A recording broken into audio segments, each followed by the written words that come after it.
How do you reckon he ran? Said, hurry, hurry, the girl you love is dead. I got a letter this morning. How do you reckon he ran? He ran, hurry, hurry, the girl you love is dead. And something just about the way, not even his playing, his singing, and the depths of his singing. But I love that. I love Son House. I'm also a big fan of Little Milton and Etta James, Bobby Bland, of course, Tyrone Davis, ZZ Hill, as I mentioned earlier. There's a lot of people out there that I've kind of pulled, things from. But at the end, I got to be me, because the worst thing in the world is I'd rather be a bad copy of me than a good copy of somebody else. So Albert King there's a statement once, a famous statement by Albert King, and someone asked Albert King, so how do you think about these guys? He said, these guys are good. Man, they copied my style so well, they even made my mistakes. So I don't want that. Walk right up to you. Oh, I look down in the face. Said to my good old girl, gonna lay here to judge the day. That's pretty funny. So now, definitely professionally, let's say 15 years you've been doing this, and as I already mentioned, you really, you're kind of like the it guy now for the shouters. You're really out there. And so now that you're a professional, tell me, what is the blues? You must know what it is now. I knew what the blues were when I was 3. And the blues is just like gospel. It's an aching hole in your soul. And then it's the journey to me of trying to fill that hole, that void, and trying to keep that hole at bay so it doesn't swallow your entire soul. So, it's okay to put a leg in there. It's all right to put an arm, but you don't want it to swallow you all the way up, so.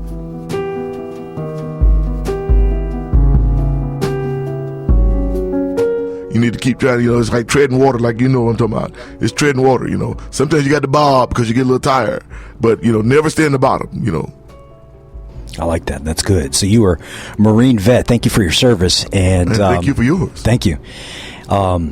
Did you get into the music scene in San Diego? I know you were out there. Was that because you got maybe terminal leave or whatever? And it was strange. 10 years in the Marine Corps, and it seemed like no matter where they sent me, 3 years on the Rock, Okinawa, West Pax, blah, blah, blah, blah. They always sent me back to Camp Pendleton, back to 21 area, not just Camp Pendleton, right back to 21 area, Oceanside. And so when I got out, I was running as a company gunny up at Bangor, Maine, Washington, at the nuclear sub base for the MSG. And they sent me back to separation again, right back to Oceanside. 1, 2, 3, 4. Army Navy was not for me. I bet you when you were in the Marines, you could sing the hell out of some cadence. Oh, yeah, actually. Yeah. You still know the cadences? I know most of them. It's been 23 years now, but the funny thing is that, I would call cadence for the company and sometimes battalion cadence, runs. And it's all good. Beat drill all day long. Keep me rolling from a desk to dawn. But here's a really freaking thing. My drummer now, Lavelle Jones, who used to be with Lucky Peterson and all this, he was like, man, I know this guy who used to be a Marine. He pulls out his phone, smartphone, like, man, yeah. And I'm looking at this, and I'm like, that's my senior drill instructor. It's my senior drill instructor. My senior drill instructor has been playing in the band with my drummer. No, that was wild. Call off the mission. Call off the strike. We're in a position to say what's wrong or right. Can we say it again? Call off the mission. Call off the strike. We're in a position to say what's wrong or right.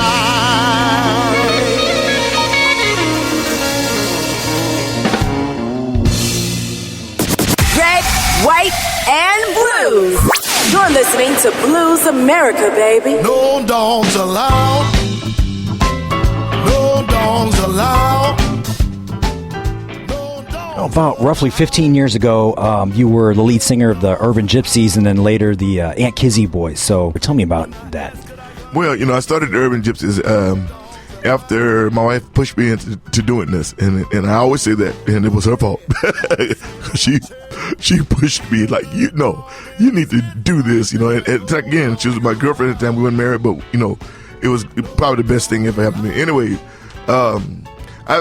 musically wise, I've always been very lucky. It's kind of like people talk about the lottery. I've always been very lucky. With the Urban Gypsies, it was like the top guys in San Diego area.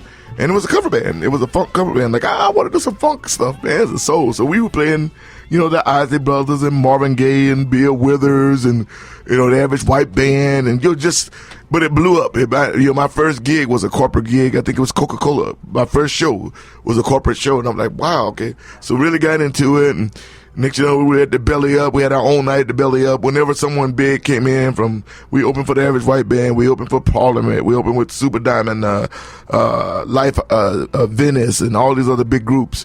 And it was fun. It was a great, great, great thing. It just got to a point where, for me, I got tired of singing other people's songs. I'm not Marvin Gaye. I'm not Barry White. Yeah, I could pull it off. I could, and I really wanted to start writing. Now, we wrote one song together, and it was a hit back in that area. People loved it, and the song was called "Butt Naked." Yeah, Butt Naked. But it just got to a point where that sounds like my kind of song. Oh, brother. It just got to a point where these guys, they didn't want to rehearse, and they didn't want to do this, that, and rightly so. They were all, again, I've been very lucky with musicians. They were all actually big name guys who had been there, done that. They were having fun. This was a fun thing for them. Whereas I was the new kid on the block itching and blah, blah. They'd done the world tours and played with the big, big names. And so I left my own band.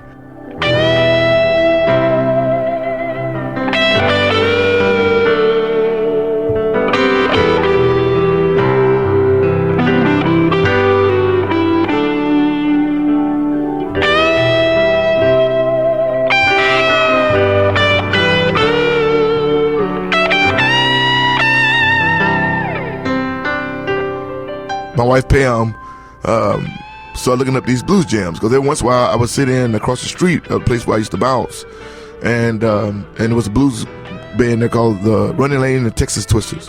Anyway, she started looking up blues jams, and at the time I was living in Fallbrook. I had a nice little avocado grove, the whole nine. I was perfectly happy with my dogs, my overalls, my trees. I was good. I'm like, I don't need to do anything, man. But she knows how I feel about music. So we went to this jam in Temecula, California. And fell in there, and people that were in the business in the San Diego area knew who I was. And they were like, "Hey man, it's Sugaray, or this Sugaray, blah, blah." It was just a weird feeling to see people pointing at you as they walk by like, the hell? But I sat in with a group of guys I didn't know, doing a blues shuffle, just a shuffle. And, I push real hard. I'm a hard, and most bands, get run over. And it's like, but the drummer in this band was right there with me, like, come on, come on. Like, all right. His name was Dwayne Hathorne. And 3 days later, I got an invitation to join Aunt Kizzy's Boys. A week after that, I did my first show with them. At the time, they had another lead singer, so it was two lead singers. I came up and did like 4 or 5 songs at the Idlewild Jazz Festival. A week after that, I was in the band. As they basically fired their band except for the bass player, the drummer, the keyboard player, and the guitarist, and retooled the band around me, which was amazing. That was, I was like, oh. 2 times sugar, 2 times better than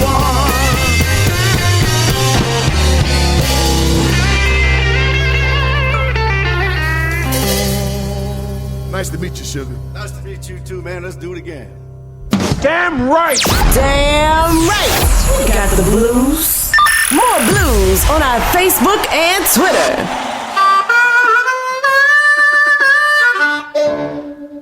More with this week's special guest, the star of the show, Sugaray Rayford, when Blues America returns. But first, the Blues Break, big number 1 with the new release from Shamika Copeland, The Outskirts of Love.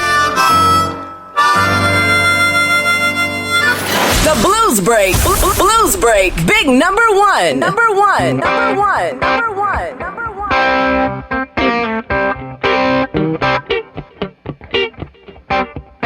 Woman at the bus stop in a wedding gown. There's a ticket in her hand. She's headed out of town. Carrying a suitcase bound up with much strain. It was all that she had left since she pawned her wedding ring. When I passed by later, she had gone away, and a homeless man was holding a bouquet. Living on the outskirts of love. Living on the outskirts of love.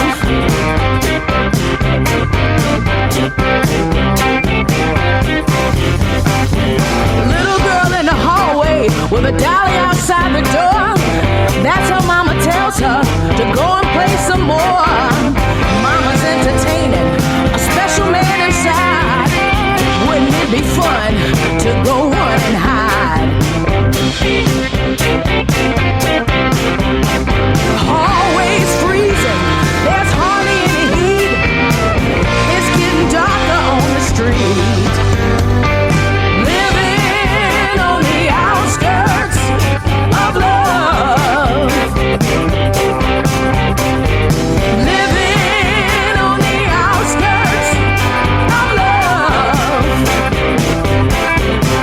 When you can find the things you've been dreaming of, you're living on the outskirts of love.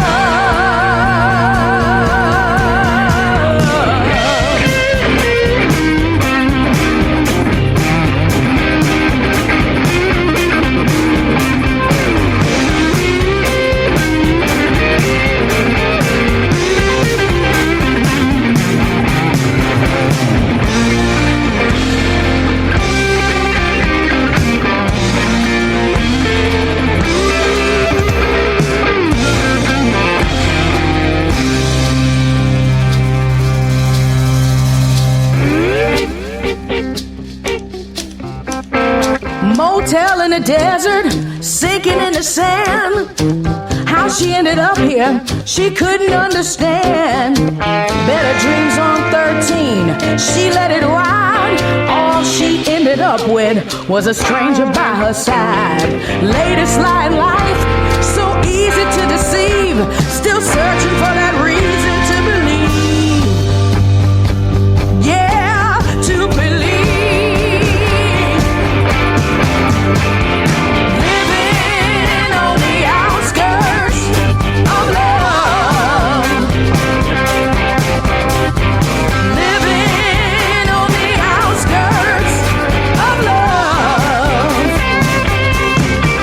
When you can find the things you've been dreaming of, you're living on the outskirts.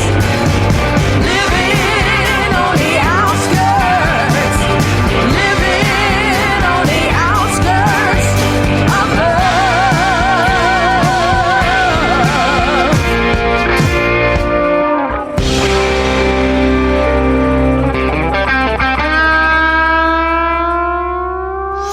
Wait a minute, Big Mama. Blues America will be right back. There's one thing you can never have sex without. It's not something you buy. Or something you take. In fact, there's only one way to get it. It has to be given to you, freely. It's consent. Because sex without it isn't sex. It's rape. Consent. If you don't get it, you don't get it. It's on us to stop sexual assault. Learn how and take the pledge at itsonus.org. Blues America is supported by Record High Vinyl Store in Phoenix, the place for serious music fans and vinyl collectors to find large quantities of first pressings, limited editions, box sets, audiophile, and vintage catalog, including blues, soul, jazz. They buy, sell, and trade, and offer vinyl cleaning and flattening service. Visit the store, located at 4242 East University Drive in Phoenix, or for more online at recordhighinphoenix.com. Like them on Facebook. Record High in Phoenix. Experience one of the last great record stores. Blues America is supported by the Rhythm Room. The world famous and historical Rhythm Room Concert Club is Arizona's premier blues hotspot, hosting nightly live music. Located at 1019 East Indian School Road in Phoenix and online at www.rhythmroom.com. Damn right we got the blues.